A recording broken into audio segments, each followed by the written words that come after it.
Comme tout virus ARN, le virus SARS-CoV-2 qui cause le Covid-19 mute beaucoup. On a observé énormément de mutations. La plupart de ces mutations sont neutres, c'est-à-dire qu'elles n'ont pas d'impact sur les capacités du virus à nous infecter.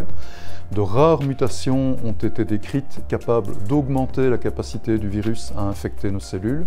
Mais heureusement, jusqu'à présent en tout cas, toutes les études ont montré que ces mutations ne pouvaient pas affecter la capacité du vaccin à nous protéger. On ne peut malheureusement pas exclure cette possibilité.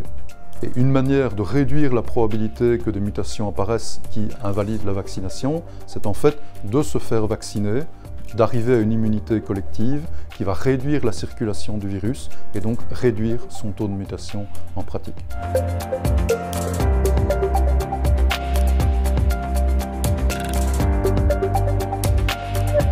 Donc, un vaccin confère une protection individuelle, mais il confère également une protection qui est collective. C'est-à-dire qu'en vous faisant vacciner, vous allez protéger votre famille, vous allez protéger votre entourage professionnel, mais également vos amis. Donc, il faut souligner que vous allez également protéger, par exemple, des individus qui seront vaccinés, mais qui, pour toute une série de raisons, immunodépression, maladie, ne pourront pas développer une réponse immunitaire efficace suite à la vaccination.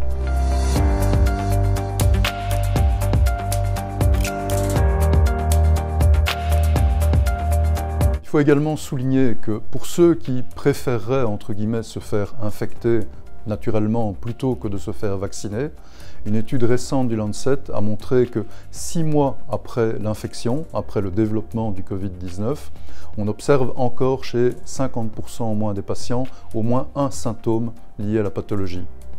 Donc, les effets secondaires de l'infection naturelle par le Covid-19 sont très supérieurs aux effets secondaires qui ont été notés au niveau de la vaccination. C'est vraiment quelque chose d'important à prendre en considération. On a observé que l'infection naturelle induisait le développement d'une quantité très variable d'anticorps neutralisants d'un individu à l'autre. Donc on peut en déduire que la protection individuelle conférée par une infection naturelle va être très variable. À l'opposé, on sait que la vaccination va induire des taux d'anticorps neutralisants relativement homogènes d'un individu à l'autre. Donc l'intérêt de la vaccination est de conférer une protection qui est homogène dans la population et qui vraisemblablement sera également plus durable que la protection qui est conférée par l'infection naturelle.